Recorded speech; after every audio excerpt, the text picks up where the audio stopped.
Buenas noches.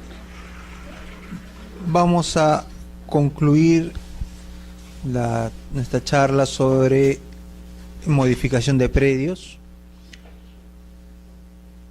y vamos a empezar donde nos habíamos quedado. Habíamos visto ya lo que era la independización de los predios urbanos.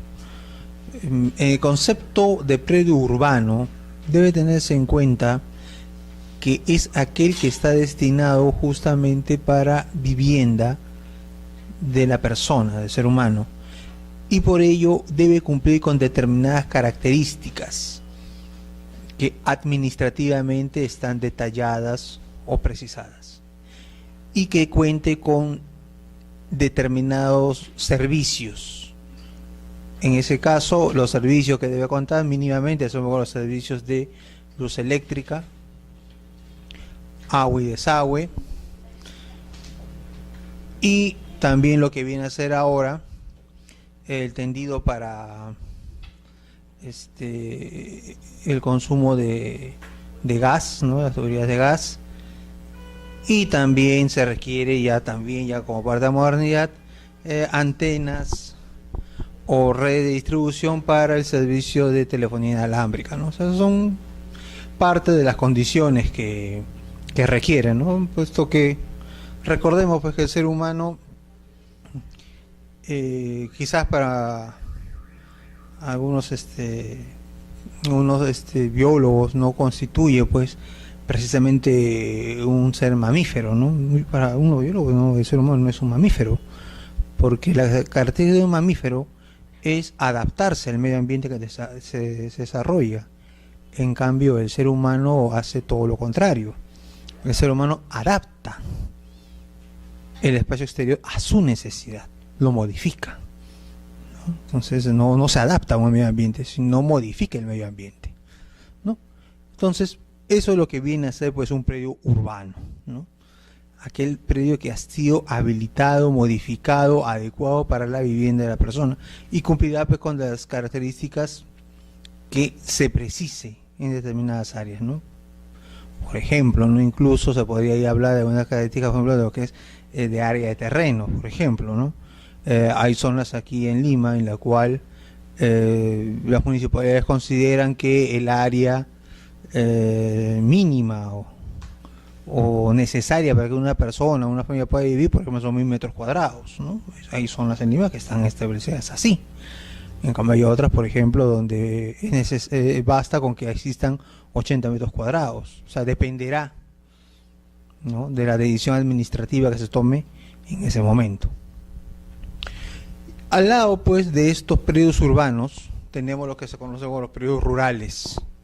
Rurales o rústicos, que viene a ser lo mismo. ¿Cuáles son los predios rústicos? Los predios rústicos son aquellos que están dedicados a actividad de agricultura, de pastoreo o agropecuaria, ¿no?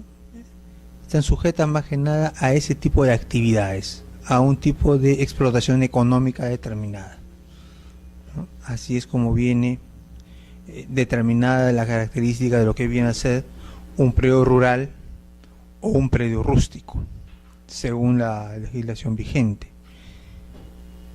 En este supuesto, si nosotros pretendemos justamente llevar a cabo lo que es la independización de un predio rural, nos centraremos básicamente en dos supuestos: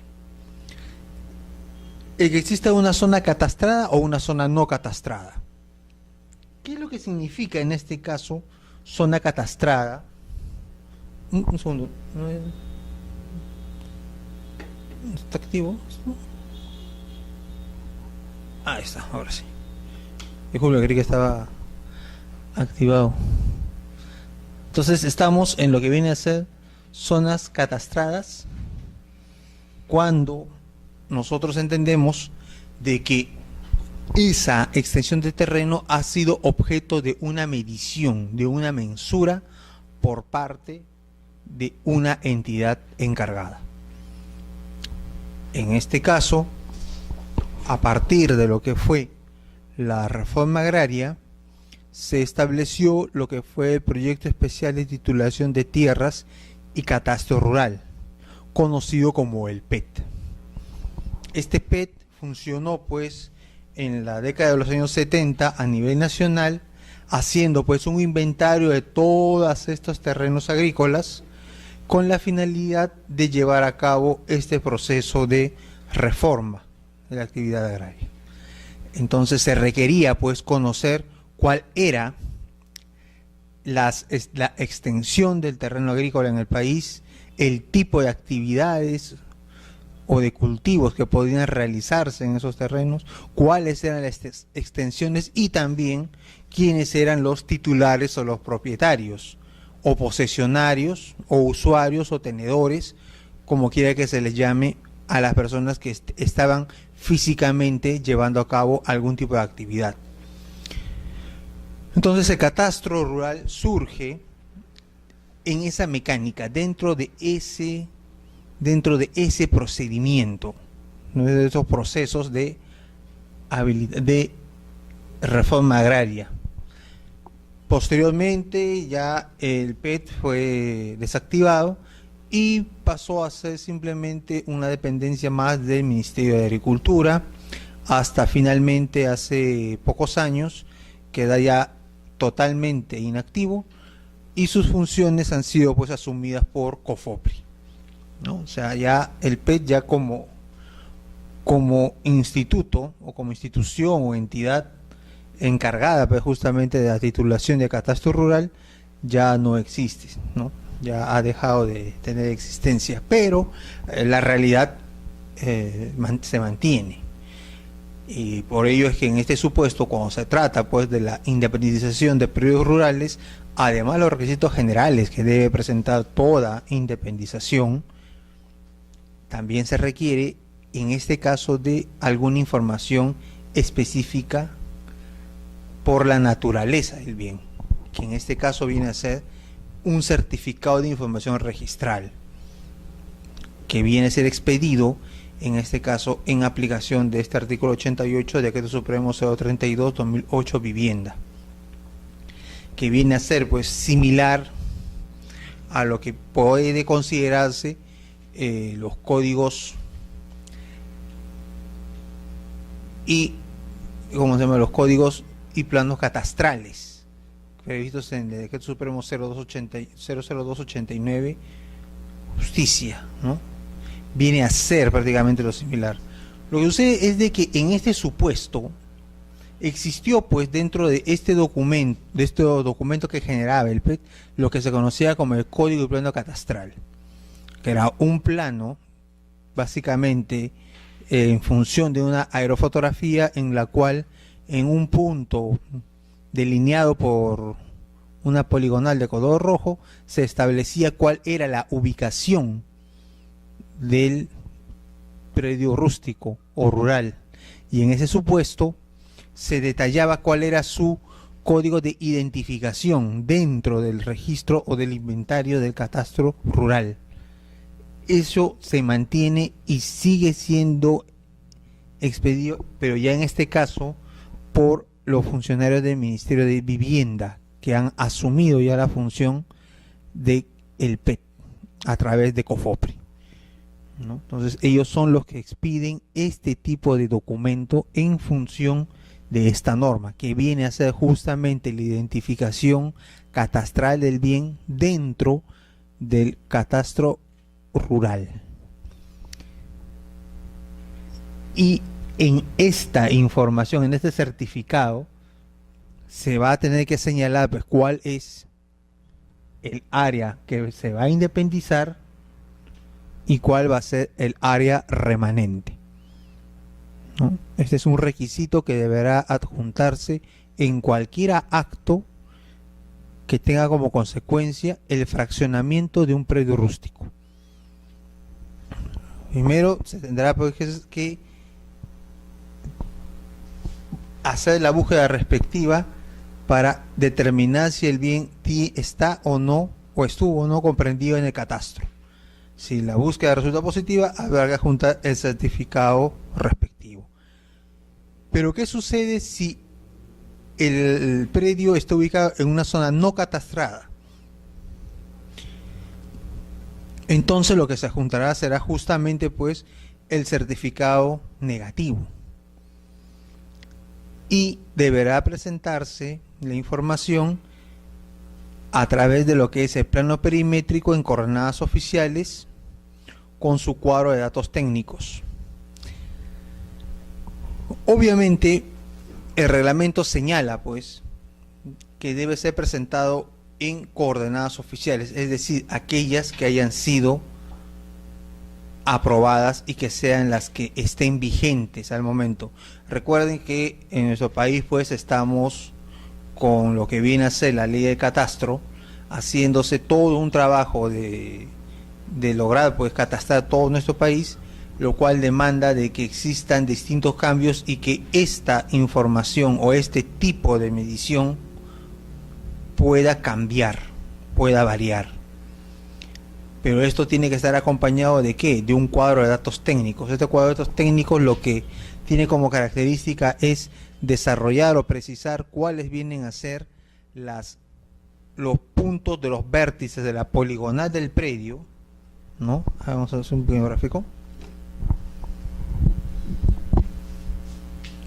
Tenemos un predio, en parte va a ser los puntos de vértice de estas poligonales, ¿no? Nos dan los puntos de medición de estas poligonales de tal manera que esto pueda ser ubicado. ¿Por qué? Porque esto está dentro usualmente de lo que es coordenadas UTM, que viene a ser un sistema de medición en el cual tenemos nosotros cuadrículas más grandes, mayores, en las cuales de punto a punto crecen en casi 5.000 metros. Y estos vértices, los puntos de estos vértices permitirán pues al área de catastro ubicarlo dentro de la mayor extensión, dentro de lo que viene a ser la medición. Por ello es necesario que se dé este dato con este cuadro de datos. Entonces se darán los datos a favor de los puntos cardinales, norte, sur, este y oeste. Y estos puntos tienen que ser expresados en grados, minutos y segundos, de tal manera que esto pueda a su vez implantarse dentro del plano general y pueda ubicarse a raíz de estos puntos, de esos vértices, ubicar, y ello nos permitirá conocer la dimensión real y si existen o no superposiciones con otros predios. Eso puede haber. Se supone que esa información o esa labor ya se agiliza o no es necesaria cuando existe ya un certificado de información registral, cuando ya hay una información catastrada de esta área. Pero si no la hay, entonces tiene que construirse, tiene que elaborarse. Por ello, tiene que ser ese plano perimétrico, ¿no? Plano perimétrico que me va a señalar estos puntos, me va a señalar las medidas, y en un cuadro va a estar especificado el grado, minuto y segundo, de tal manera que esto pueda ser ubicado espacialmente. Y ubicado espacialmente, ya esto podrá hacerse la verificación y determinar si el predio o no se adecua a la información registral.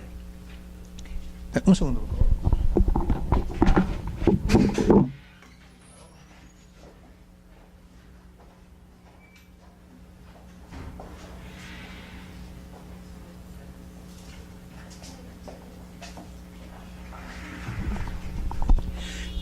Pero esta información, este cuadro de datos, va acompañado de ¿qué? De la memoria descriptiva. La memoria descriptiva va a contener la misma información que existe en el plano, con la única diferencia de que la información de la memoria descriptiva es información literal, no gráfica, no es literal. Ambos documentos tienen que ser elaborados pues por un profesional inscrito en el índice de verificadores. Existe pues en la SUNAR un índice de verificadores que vienen a ser una serie de profesionales que pueden expedir estos documentos técnicos y pueden elaborarlos y pueden suscribirlos. y obviamente deberá comprender tanto lo que es el área a independizar como el área remanente.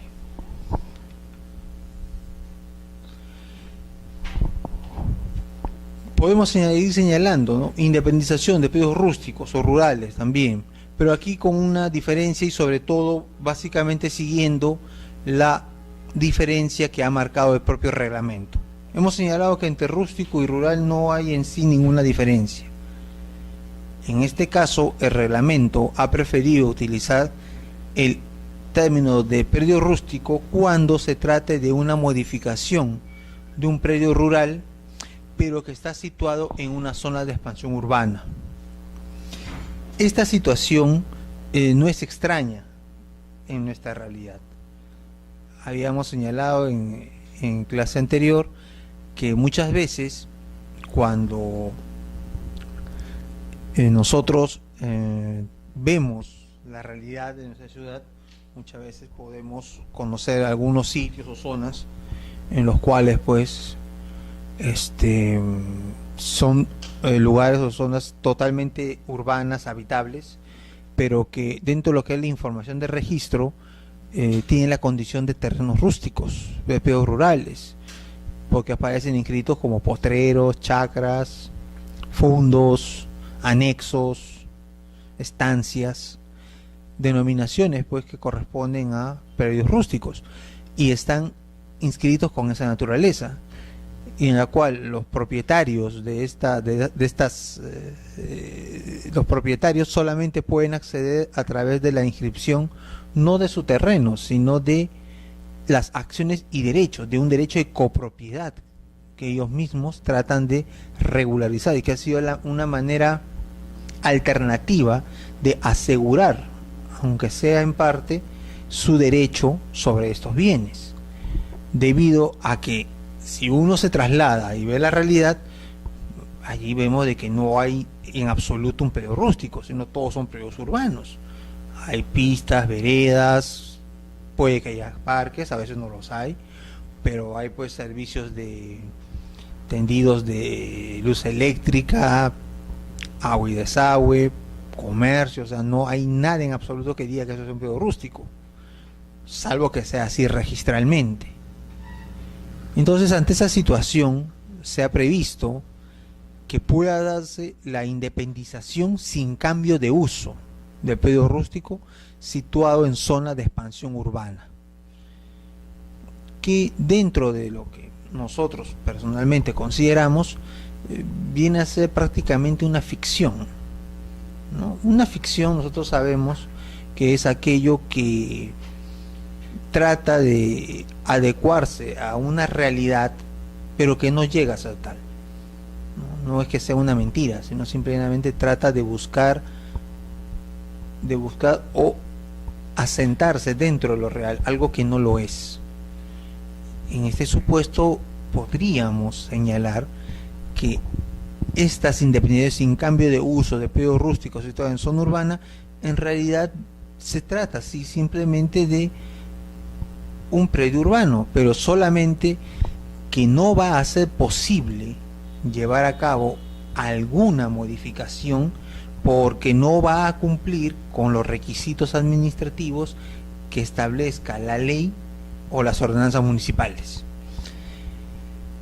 Y normalmente en estos supuestos estamos en casos de formalización ya de asentamientos humanos en el sentido como conjunto de personas, de grupos que tratan de formalizar, ¿no?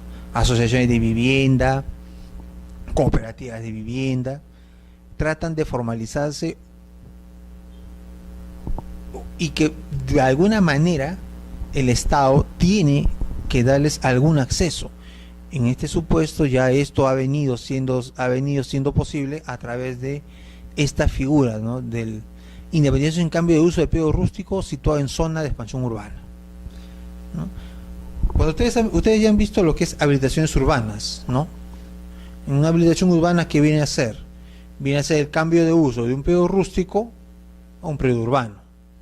O sea, de urbano paso a rústico. y cumplo una serie de requisitos, tengo un procedimiento establecido que es el de habilitación, que me dirá pues cuáles son, cómo tengo que hacer el trazado, la lotización, las áreas, los servicios, áreas de recreación, las áreas públicas, aportes reglamentarios, todo ello. Pero aquí estoy en una especie de limbo, porque aquí voy a hacer una inversión sin cambiar el uso de un predio rústico, pero que está dentro de ¿qué?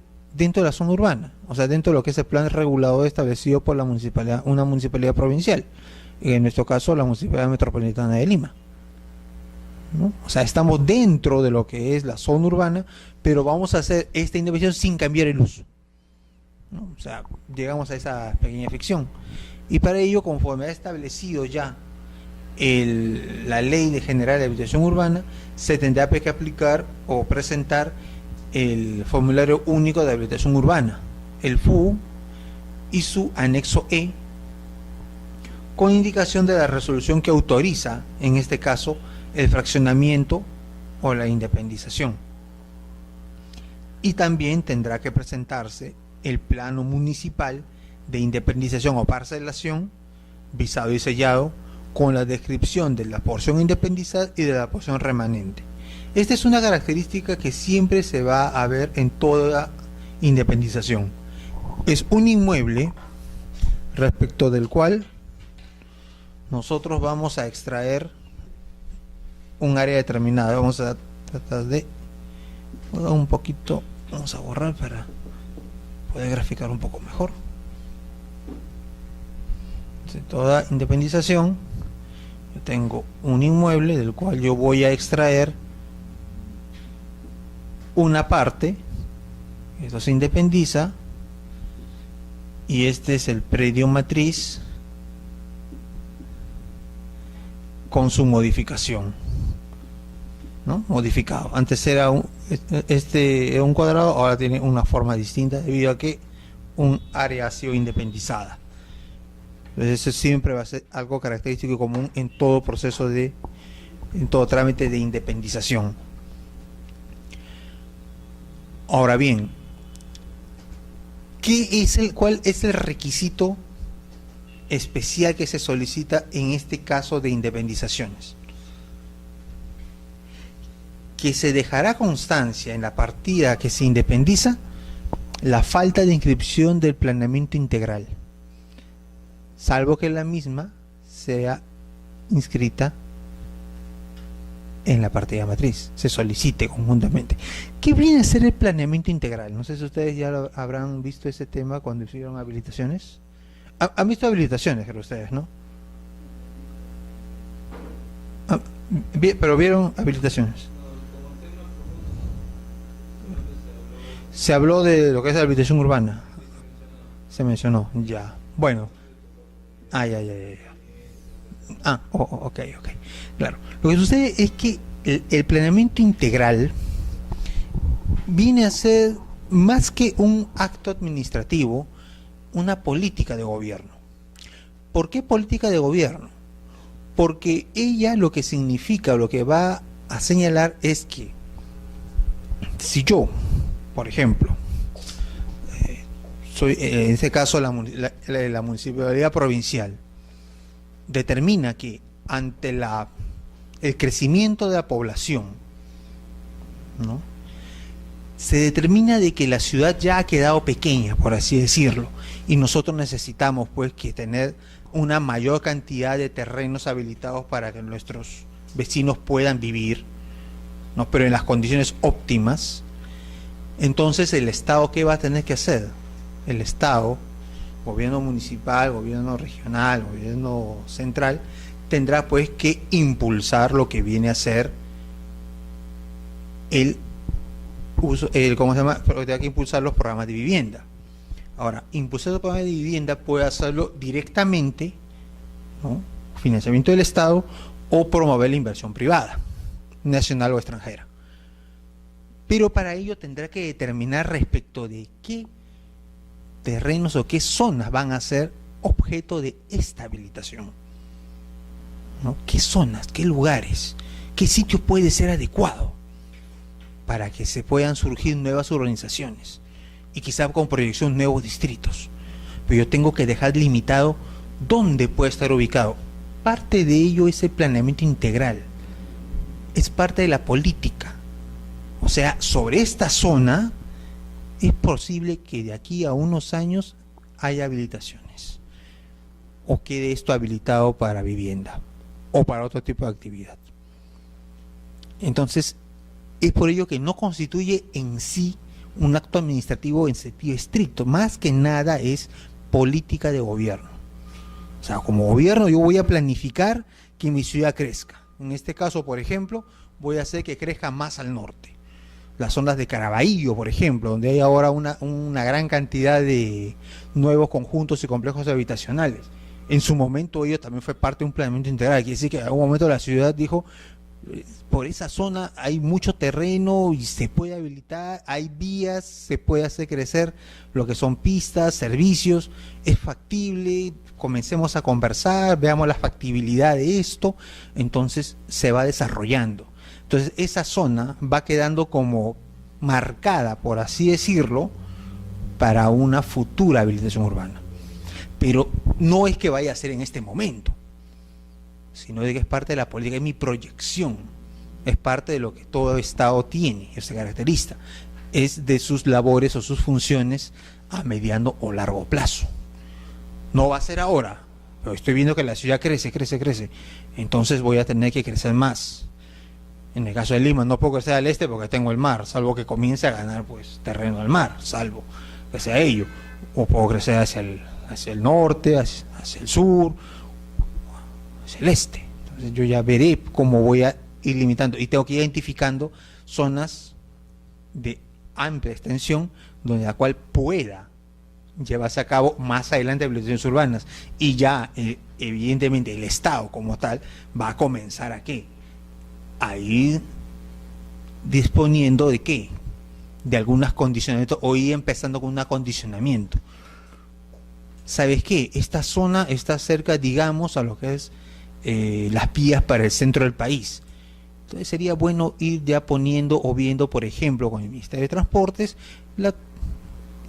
digamos, la construcción de carreteras. También vamos a tener que necesitar, el Ministerio de Transportes, vamos a tener que necesitar energía eléctrica. Ya, entonces vamos a comenzar a poner que tendidos de qué, de línea de transmisión eléctrica o distribuidor o centrales de distribución eléctrica. Entonces eso ya se va a ir planeando, se va planificando. Obviamente no va a ser de la noche a la mañana, como le digo, ¿no? Ni en 2 años ni en 5, que tal vez ni en 10, pero es una proyección de gobierno. Y el planeamiento integral es lo que identifica a esas extensiones de terreno. Por ello de que se solicita en estos supuestos de que esto no está, no, el planeamiento integral en el sentido de que aún esto no está. Bueno, podemos hacer todo el trámite, podemos dar la autorización municipal, se revisan los documentos, se revisan los planos, ustedes piden, pero ¿sabes qué? Dejo constancia de que esto, por ejemplo, no va a ser, o sea, no sabemos si vaya a terminar siendo, o sea, ni siquiera se supone que a lo mejor no está ni siquiera pensado para que esto sea habilitado en algún momento, pero es administrado, no se te puede dejar sin ¿cómo se llama?, sin atención, pero dejamos constancia de ello. Por ello el registro considera es importante dejar la falta de constancia de inscripción de planeamiento integral, quiere decir de que aparentemente esa extensión de terreno no va a ser objeto de habilitación urbana. Está bien, ojo, puedes independizar, pero ojo, hacia futuro, esto no sé si tú vayas a realizar aquí una fábrica o quieras tú llevar a cabo una habilitación urbana, crear una urbanización o construir un grupo de torres de vivienda, disculpa, esto yo no te aseguro que vaya a funcionar, ¿eh? ¿No? Esto no es como Las Vegas. Ustedes saben cómo surge Las Vegas, ¿no? La ciudad de Las Vegas. La ciudad de Las Vegas surge básicamente pues a instancia de la mafia. La mafia fue quien creó Las Vegas. Boxy Siegel, uno de los capos de la mafia de los años 20, tuvo la visión de que en aquel lugar era una zona de tránsito de personal militar de casi todo el país que atravesaba por esa región, y que allí se estableció pues un paradero obligatorio. Dijo, son militares, hombres solos, que quieren divertirse, están cansados, hay que darles un poco de diversión. Y construyó una ciudad en el desierto. En el desierto. Y después, que obviamente la idea funcionó, obviamente todos los comercios, todas las empresas llegan y dicen, bueno, aquí hay una mina de oro, aquí hay inversión, entonces vamos. Ustedes saben que el capital en cualquier momento, donde ve que puede redituar una utilidad, el inversionista estará presente y va corriendo. Eso creo que lo sabemos, ¿no? Entonces, por ejemplo, la ciudad de Las Vegas creció así, porque a alguien se le ocurrió, en una parada de autobuses, comenzó a generar pues un lugar de divertimento, cada vez más concurrido, ya no solo por militares, sino también por civiles, que personas que sabía o conocía y tenía un dinero podía ir, y caramba, van todos, ¿no? Todos van y se aprovecha la oportunidad. Pero en eso, obviamente, llevando a esta realidad, esta situación no se podría dar en nuestro país. O sea, nadie podría decirle, oye, yo voy a construir acá un centro, un complejo habitacional. ¿Dónde? En el desierto de Sechura, por así decirlo. ¿Quién te va a habilitar eso? O sea, ¿quién va? O sea, primero, ¿quién compraría? Segundo, ¿cómo vas a construir si la municipalidad no te va a poder dar licencias? O sea, la vivienda del ser humano necesita determinadas características. Esto ni siquiera está dentro. O sea, te permitimos que independices, está bien, pero hasta ahí nomás. Eso es lo que, claro, de una manera un poco coloquial lo que estoy diciendo, pero hasta ahí no va a llegar el Estado. Hasta aquí nomás, ¿no? O sea, tú puedes pedir y, bueno, ahí nomás. Tú has querido independizar, bueno, se independiza, pero solamente se queda allí. Más no podemos hacer por ti. Porque justamente el hecho está de que no se cumple con las condiciones. O sea, ni siquiera está pensado, según el registro, hasta donde esto puede ver, ni siquiera está pensado dentro de lo que puede ser un plan integrado. Es decir, en una visión a futuro de ciudad, o de parte integrante de la ciudad, ni siquiera. Pero tú puedes pedirlo, está bien, puedes solicitarlo, pero tiene eso sus limitaciones. Y estas son pues parte de lo que vienen a ser algunas trabas o limitaciones administrativas, ¿no? Este hecho, ¿no? Esta situación de este tipo de independización de estos predios rústicos sin cambio de uso y que están en zonas de expansión urbana. O sea, zonas que incluso pueden ser urbanas, pero no se sabe. Pero un planeamiento integral es algo mucho más serio. Es una política que dice, no, aquí va a haber. No te digo cuándo, pero ya hemos tomado atención y aquí vamos a construir, va a crecer la ciudad en ese sitio con certeza. No sabemos bien cuándo, pero sí va a ser factible en algún momento, ¿no? Básicamente esa es la situación de estos pedidos, de este tipo de división que está prácticamente como en un limbo. Porque incluso hace muchos años el gran problema era quién es el que da las autorizaciones. ¿Será el ministerio? En aquellos tiempos se decía, ¿tendría que autorizar esto el PET? Porque, ojo, este es pedo rústico y no está en zona de presión urbana. ¿Esto quién lo autoriza? ¿El PET o lo autoriza la municipalidad? ¿Es un periodo urbano o es un periodo rústico? Hace muchos años se generó pues ese conflicto. Poco a poco las entidades fueron demarcando hasta que ya se ha llegado de alguna manera a una forma un poco más ordenada y ya sabemos cuáles son las competencias, que es una competencia municipal. O sea, tiene más de predio urbano, porque es la municipalidad la que va a autorizar, ya sea el formulario y los planos. Es la autoridad municipal quien ha asumido la competencia. La ley le ha conferido esa competencia a la municipalidad. O sea, el predio urbano, el predio rústico, ¿quién tiene que hacer? ¿El PET o la municipalidad? ¿Quién? Y a veces había conflicto de competencia. ¿Quién es el que tiene que aprobar? Actualmente ya esto ha quedado decantado. En estos supuestos es la municipalidad. Pero no son urbanos todavía. Por ello de que se tiene que, esto va a ser en algún momento, lo sabemos si habrá o no planeamiento integral. Si no hay planeamiento integral, entonces ni siquiera está a la vista. No te podemos denegar la solicitud, reitero, pero con una limitación, ¿no?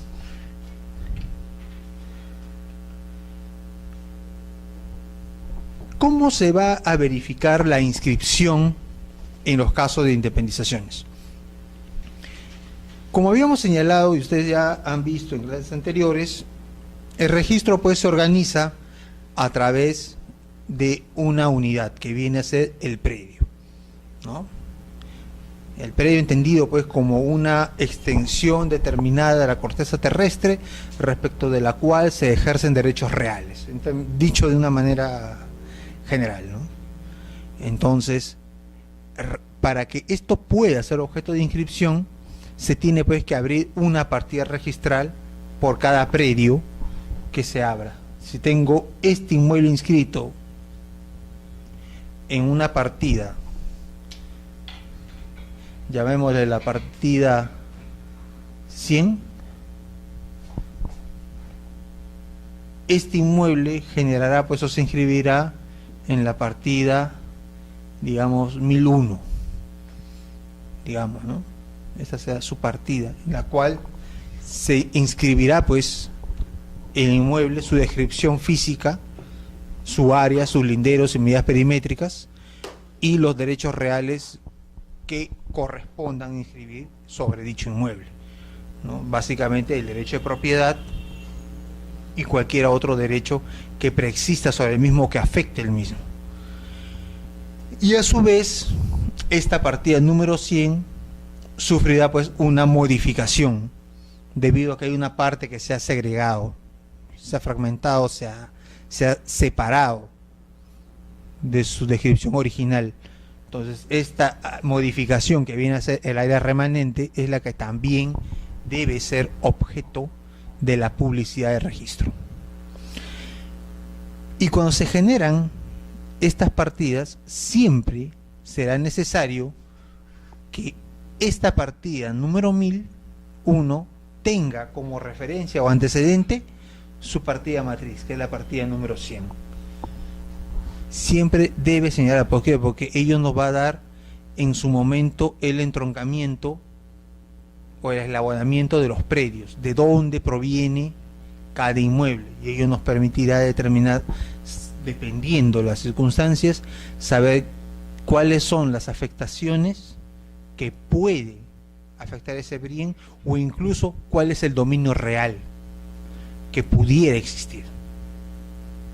Eso es lo que se llama la correlación de partidas, ¿no? Y esta, la única excepción es cuando se presenta lo que es la inmatriculación, que también creo que ustedes han visto también inmatriculación en este curso, creo, ¿no? Han visto lo que es la inmatriculación, ¿no? ¿Han visto lo que es inmatriculación? ¿Han visto? Ah, bueno. Creo que han visto lo que es la inmatriculación, ¿no? Porque la inmatriculación viene a ser el acto por el cual se produce la primera inscripción de un inmueble en el registro. Es como decir su partida de nacimiento, ¿no? Cuando nosotros nacemos, nosotros no somos identificados pues en modo alguno. Entonces nosotros, nuestro primer documento de identidad viene a ser pues nuestra partida de nacimiento, nuestra inscripción en el registro de Estado Civil. Y a partir de ahí ya nosotros contamos pues con una identificación e ingresamos pues a lo que viene a ser la formalidad del Estado, ¿no? Incluso ya hasta los menores de edad ya incluso tienen su propio DNI, ¿no? Y la idea es de que ya cuando nazca cualquier futuro ciudadano, al momento que se le expida su certificado de nacimiento, su partida de nacimiento, también se le otorgue su DNI, su documento de identidad. Y eso lo va, y ese número, la intención es de que ese número, ese código, ya va a ser permanente hasta el día de su fallecimiento, ¿no? Esa es la idea, ¿no? De tener este documento, de que nosotros tengamos este documento de identidad llamado DNI, ¿no? Y el DNI pues es la gran panacea, porque nos interconecta con todos, ¿no? Todos nos interconecta nuestro DNI, nos interconecta en todo lugar, nos identificamos con él ante todo tipo de autoridad o funcionario o empresa privada. Basta un DNI, ¿no? Ustedes, no sé si, supongo que alguno de ustedes tendrá tarjeta de consumo, ¿no? Las tarjetas de Saga, Ripley, Única, Plaza Vea, esas tarjetas, ¿no? A uno, ¿qué le piden? Lo único, le piden su único requisito, básicamente primero su DNI. ¿Por qué? Porque eso lo van a ingresar a una determinada base de datos y van a saber, cruzando con la información, si ustedes son buenos o malos pagadores. Si ustedes tienen un tipo de requisitoria o no. Si tienen algún tipo de medida cautelar, ahora que hay algunos registros de deudores, si están o no incursos en ellos.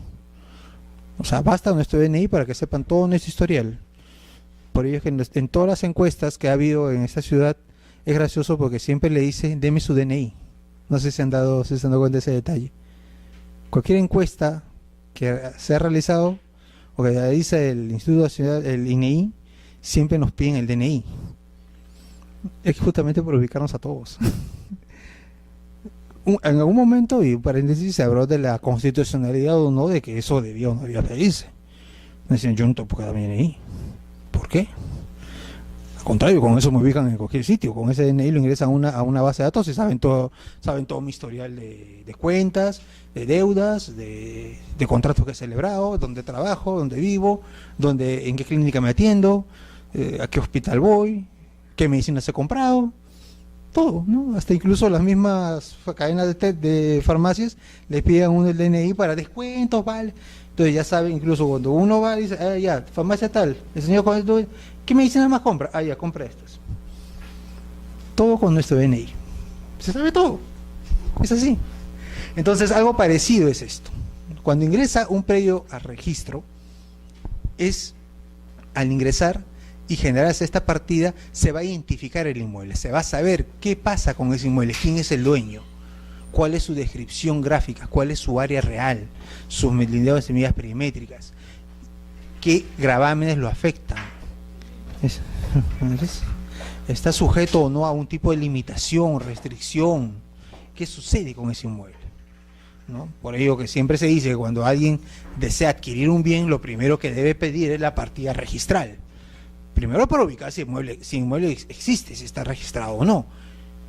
Y si está registrado, bueno, pues podrá saber si quien está contratando con uno es el verdadero dueño. Si realmente, como uno dice, le están vendiendo gatos por liebre, me están vendiendo un terreno de 500 metros cuadrados, o en realidad son solamente 200. ¿Y el resto qué cosa es? Una acumulación ilegal, ¿no? Una apropiación, una accesión que ha habido sin reconocimiento aún. Me pueden decir, el inmueble no tiene ninguna gravamen, ninguna afectación, y veo que tiene como 10 embargos. Entonces me va a permitir saber ese número de código, que es la inscripción al registro. Y esto también se aplica en el tema de independización. Se va a generar esto y también se va a conocer de dónde proviene el inmueble. ¿De dónde proviene? Solamente en el caso de la inmatriculación ese requisito no es pedido porque justamente el inmueble no existía para el registro. Entonces en ese supuesto lo que se va a producir es lo que es la inmatriculación y la primera de dominio. A veces se le llama indistintamente primera de dominio o inmatriculación. Inmatriculación viene a ser el acto del ingreso del inmueble al registro, su partida de nacimiento, su primera inscripción. Su ingreso se llama inmatriculación. Y siempre en nuestro sistema se da con lo que es la primera de dominio, o sea, la inscripción del primer propietario. El primer propietario se va a inscribir. En este caso, el propietario que va a ser inscrito aquí será el mismo del predio matriz. Será el mismo, porque es el dueño, es el mismo. O sea, como yo he señalado, el propietario que solicita independización. Entonces la partida 1001, si aquí el propietario de la partida 100 es el señor Juan Pérez, el propietario de la partida 1001 razonablemente será también el señor Juan Pérez. Si es que solamente la independización ha tenido esa finalidad y no otra. Hay sí algunas situaciones especiales por las cuales puede abrirse una partida registral. La única situación especial que existe actualmente en nuestro medio es cuando se trate de una medida cautelar de embargo dispuesta por el órgano jurisdiccional. Es decir, el juez traba una medida cautelar y ordena al registro que abra una partida especial. Esa partida especial deberá abrirse previa labor de la oficina de catastro para determinar que no exista inscrito ese bien, y en la cual solamente se va a inscribir la descripción del bien y el gravamen, o sea, va a ser una partida sin dominio, por eso es especial, porque no se sabe quién es el propietario. No se sabe quién es el propietario. La persona embargada, pues eso, que es parte del proceso, será pues el deudor, el titular del derecho que es controvertido, pero ello no significa necesariamente que sea el propietario del bien. Entonces, en ese supuesto, tendría que inscribirse solamente la descripción del bien y el gravamen, nada más.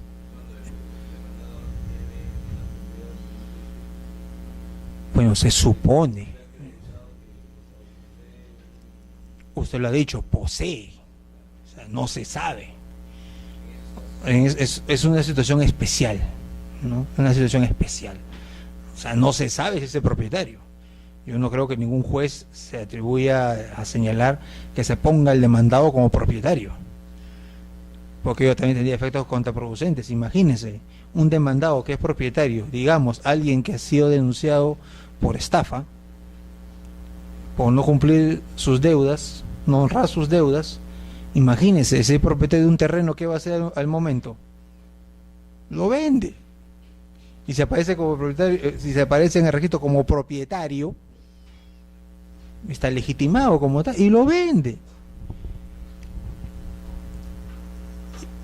Y la pregunta es, ¿cómo va a quedar quien compra si el registro publicitó un derecho de propiedad?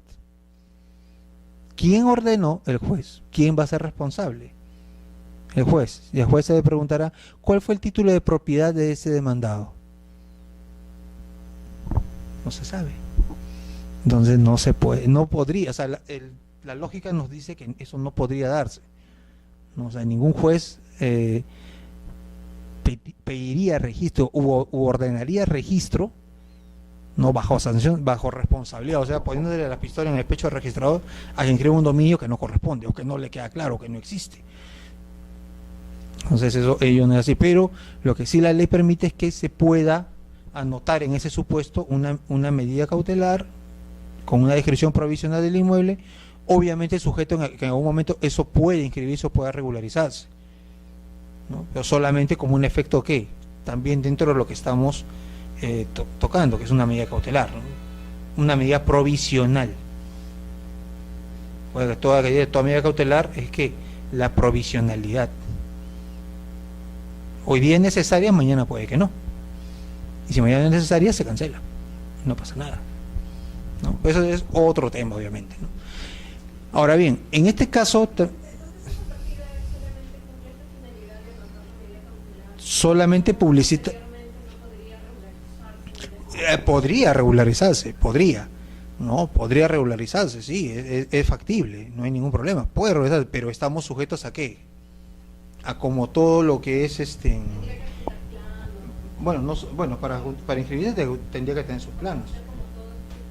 Exactamente, matriculación, exactamente, de todos los documentación técnica de una matriculación, evidentemente, solamente que el problema está de que es una inscripción sin dominio, no hay dominio allí, ¿no? Ahora, que eso pueda regularizarse en algún momento, bueno, sí, es posible, ¿no? Es posible, pero normalmente ellos solamente es para publicitar que la medida cautelar, ¿no? Y como bien sabemos por los requisitos, pues en toda medida cautelar, ¿cuál es? El fumus boni juris, ¿no?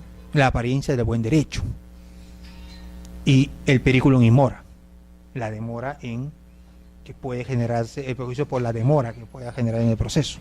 Entonces solamente es para cautelar esas características, eso se da dentro de ese marco de características, ¿no?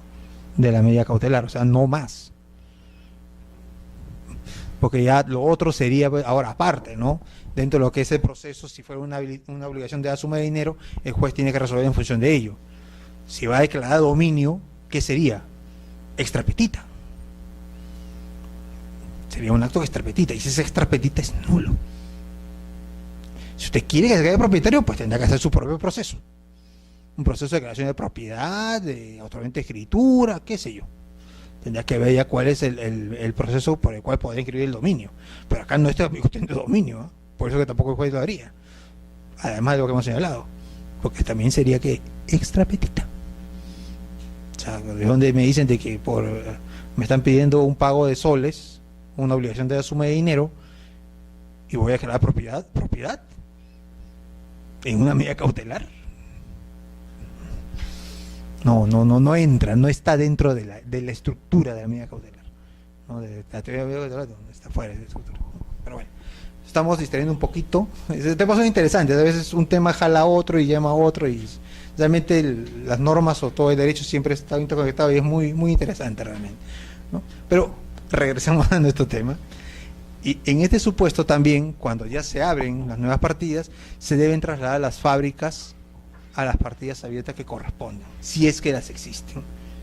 Si es que existen fábricas, y puede determinarse las áreas o las que son objeto de esa fábrica, ¿no? Si pueden determinarse, pueden precisarse, se trasladarán a las partidas que se abran, las partidas independizadas. Y esto se da inclusive, por ejemplo, ya hablando en otro tipo de actos, por ejemplo, los reglamentos internos.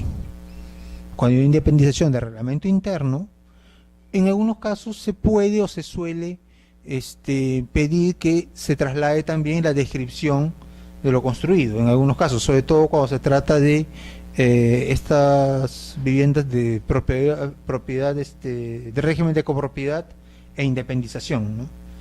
A veces se suele que se inscriba la fábrica que se ha construido, ¿no? O sea, yo construyo digamos un condominio, ¿no?, de 8 tipos de casas, y en cada casa y cada lote que yo independizo, cada área independizada, unidad inmobiliaria con su fábrica respectiva, y la traslado de donde, la matriz, ¿no? Ese es el caso quizás más representativo, ¿no?, que puede darse, ¿no? Entonces, en esos supuestos, las fábricas se trasladan de la matriz a la partida independizada en la porción que le corresponda. Y también, bueno, pues se hará lo que es el traslado de las cargas y gravames vigentes, y también aquellas que hayan caducado, pero que requieran rogatoria expresa de cancelación, que generalmente son casi todas. Si, por ejemplo, en el inmueble que yo estoy independizando hay un contrato de arrendamiento celebrado por 10 años y que empezó a regir en el año de 1975, por ejemplo, y me piden que independice, yo trasladaré ese arrendamiento, aunque la lógica me hace decir que si era 10 años, ¿cuándo habría vencido ese contrato? El 85, hacia el 2014, o sea, 30 años después, no tendría ya ningún efecto. En ese supuesto tendría que cancelarse, pero como bien sabemos nosotros, en el registro todos los actos son por rogatoria. Toda inscripción se hace a través de una rogatoria. Si esa medida no ha sido cancelada, su caducidad no ha sido solicitada, entonces el registrador no puede dejarla de lado, tiene que seguir grabando el inmueble. ¿Por qué? Porque no hay una norma que indique que el registrador de oficio pueda cancelar esa inscripción. El registrador lo único que puede extender de oficio son rectificaciones de errores materiales, es lo único, y está ya tipificado qué son errores materiales. Como ejemplo, un error en la numeración, un error ortográfico, haber consignado un asiento en un rubro que no le correspondía, por ejemplo, una compra-venta se inscribe en el rubro de gravámenes o de cancelaciones, por ejemplo, ese es un error material, y eso el registrador sí lo puede corregir de oficio. Si estoy calificando un título con una partida y en la partida de un error, yo puedo rectificarlo de oficio, no hay ningún problema. También mediante un asiento. Es un asiento que el registrador extiende de oficio. Y el otro supuesto, obviamente, es el que está previsto en el artículo 1119 del Código Civil, que viene a ser la hipoteca legal.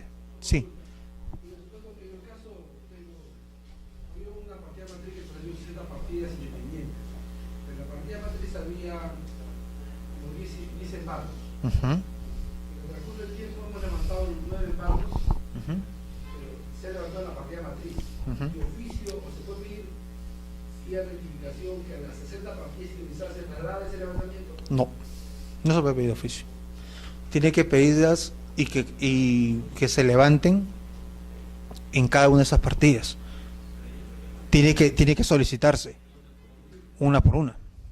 No es de oficio. O sea, ¿tengo que pagar partida por partida o no? Yo por el pago que he hecho la matriz. No, tiene que pagar una por una, porque cada rogatoria es independiente, es autónoma. Cada partida es autónoma. Cuando se escribe a la partida matriz y se traslado, obviamente a todas las partidas, tiene que levantar el embargo de ser partida. Tiene que ser partida por partida. Es más, si por ejemplo yo tengo la partida matriz y el juez me ordena, señor registrador, levante usted el embargo del número 100 y ya se independizó. Ah, muy bien, señor juez, levanto el número 100. Ya, listo. Pero me piden, digamos, por rectificación o por solicitud, señor juez, también levante 1001 porque en 1001 viene el número 100.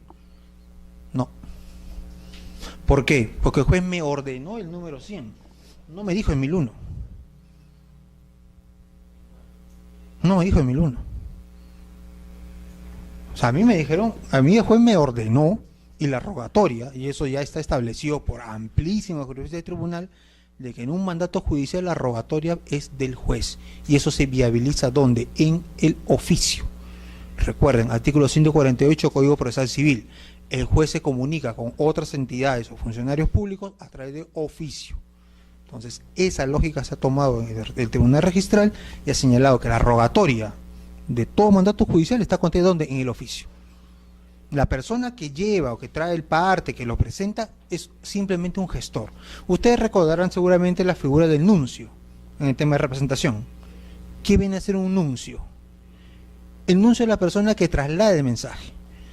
O sea, a mí me dan una encomienda, dile al señor, me mandan que le diga A, nada más. O sea, yo no actúo por voluntad propia o por decisión, o tengo algún criterio, alguna discrecionalidad. No. Yo traslado, yo nada más soy el que lleva el mensaje. O sea, la tica broma, ¿no? O sea, no te gusta el mensaje, no te molestes con el mensajero, ¿no? Algo así, y ese refrán, ¿no? Si no te gusta el mensaje, no tienes por qué molestarte con el mensajero, ¿no? O sea, en este caso, el presentante consideramos que tiene esa condición. O sea, simplemente lleva, nada más. Es el que realiza la acción física de presentar y nada más, pero la rogatoria es del juez. Si el juez me dice, levante usted la número 100, yo levanto la número 100. Pero no me pueden decir después, no, oiga, pero si levanta el número 100 es porque el juez le dice también la 1001. Disculpe, pero el juez no me dijo la 1001, ¿eh? Si quiere que levante la 1001 por mandato judicial, pues que el juez me dé otra parte que diga, señor registrador, levante el 1001. Pero que él lo diga. Sí.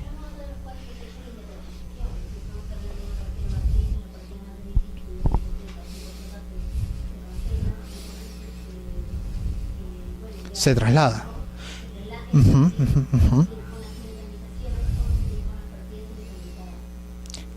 Claro, lo que sucede es que en el tema de independización se está sujeto a que por ello habíamos señalado de que tiene que indicarse siempre el antecedente.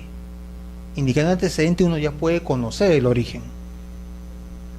Por ello, en el caso de independizaciones, cuando se traslada la hipoteca usualmente siempre es cancelada en ambos, o a veces solamente en la parte que afecta, o a lo que viene a ser el área remanente o al área independizada.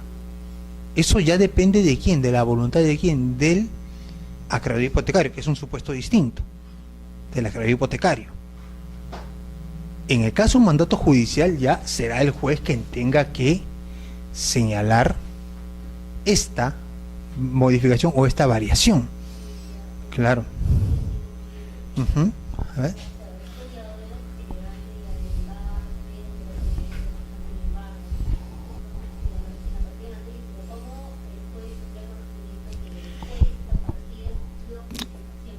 ¿Quién es el interesado en este supuesto en pedir el levantamiento?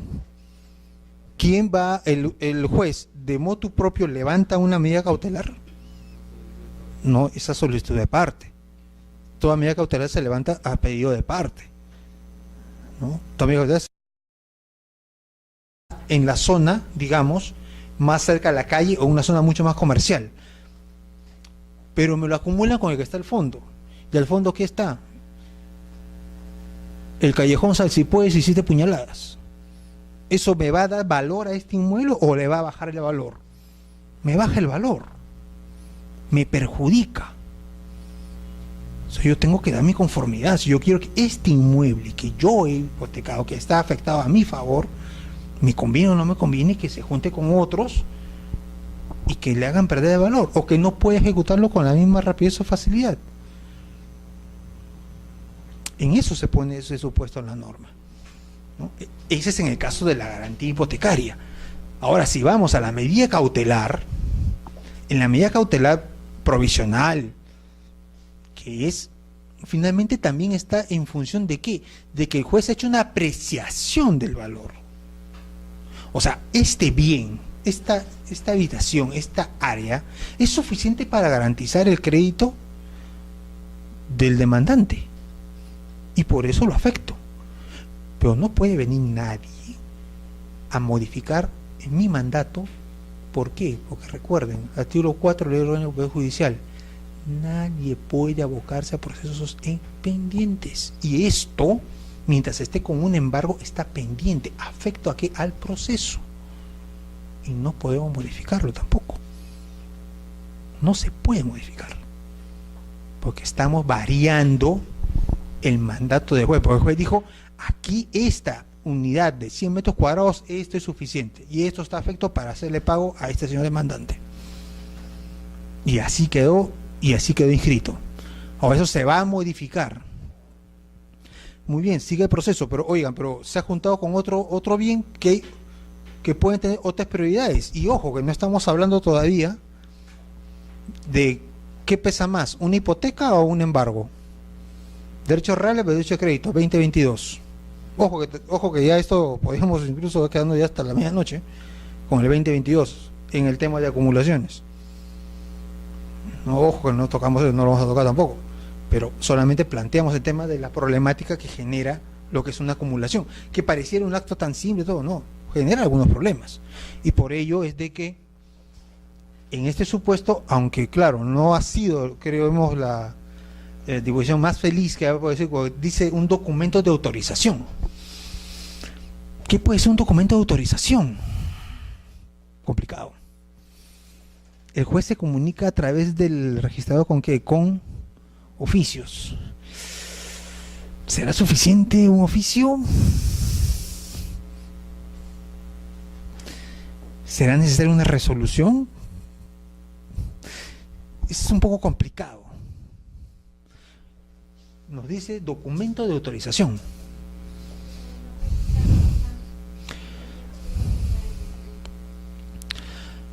Bueno, en la práctica registral, cuando ha habido estos casos, normalmente ha quedado allí. Porque el plazo es de que tiene que solicitarse la autorización. Y el tema está en que, ¿qué pasa si tengo embargos de distintas fechas? Yo necesito que el propietario me presente el documento de autorización dado, por ejemplo, si todos son medidas cautelares hechos por todos los jueces o ejecutores coactivos, ese es el caso, en los cuales ellos precisen, está bien, estamos de acuerdo, yo voy primero, tú segundo, tú tercero, tú cuarto, tú quinto, o sea, tendrán que cada uno dar un documento en el cual previamente se hayan reunido y hayan dispuesto, o sea, imposible, prácticamente es imposible.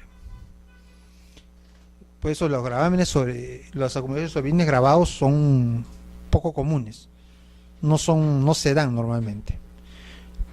Si ya, digamos, para juntar a 2 o 3 bancos que se sienten y que digan, ¿saben qué? Yo voy a acumular y quiero que ustedes se pongan de acuerdo en cuál es el rango. Y 103 bancos. ¿Usted cree que los bancos van a querer dar una escritura pública? El que está primero va a decir, yo no firmo nada. Y no lo puedes obligar. No se le puede obligar al banco. Porque el banco va a decir, un momentito. Yo acá, por ejemplo, soy el más antiguo y ¿sabes qué? Esta acumulación a mí no me conviene. Yo ya soy primero. Obviamente, el que esté al final dirá, oye, sí, claro, yo tengo menos, digamos, tengo un crédito menor, pero la acumulación me va a beneficiar, ¿por qué? Porque voy a tener un inmueble más grande. Entonces se valoriza más el predio y yo salgo ganando. Bueno, yo sí te puedo firmar, pero va a haber otro que va a decir que no me conviene. Y como yo no creo que los bancos tampoco quieran ponerse en una situación de peleas entre ellos, lo dudo mucho. Ahora, a nivel de órgano jurisdiccional, pónganse de acuerdo entre los jueces. A juez lo vamos a pedir que complicado. Y si lo juntamos a todos, jueces y bancos, menos. O sea, el tema es bastante peleagudo de esa parte, ¿no? Entonces, pero es ¿por qué? Porque justamente se da el tema de ¿qué? De la modificación de los créditos. Y en el caso de las hipotecas se da ¿por qué? Porque hay una modificación no solo en prioridad, sino, como le digo, en un elemento esencial de la hipoteca, que es la determinación del bien. Es diferente que yo tenga una hipoteca sobre 100 metros cuadrados a que tenga una sobre 500. A lo mejor como banco no me conviene que sea tan grande el inmueble. Puede que sí, puede que no, dependerá de cómo se contrató. Pero la ley, nuestro reglamento dice que para esos supuestos tiene que tener el consentimiento o el documento de autorización, que no se sabe también cuál es. O sea, es muy lato, porque esto ya está trasladado al usuario. O sea, el usuario tiene que presentar esto. O sea, el propietario que quiere acumular sus predios y está sujetos a diversos gravámenes, bueno, acumúlalos, pero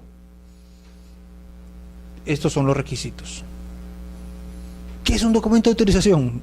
Bueno, el registrador creo que le puede decir, bueno, señor, la verdad, estoy como usted, no tengo la menor idea de que alguien dio esa norma, alguien la puso ahí.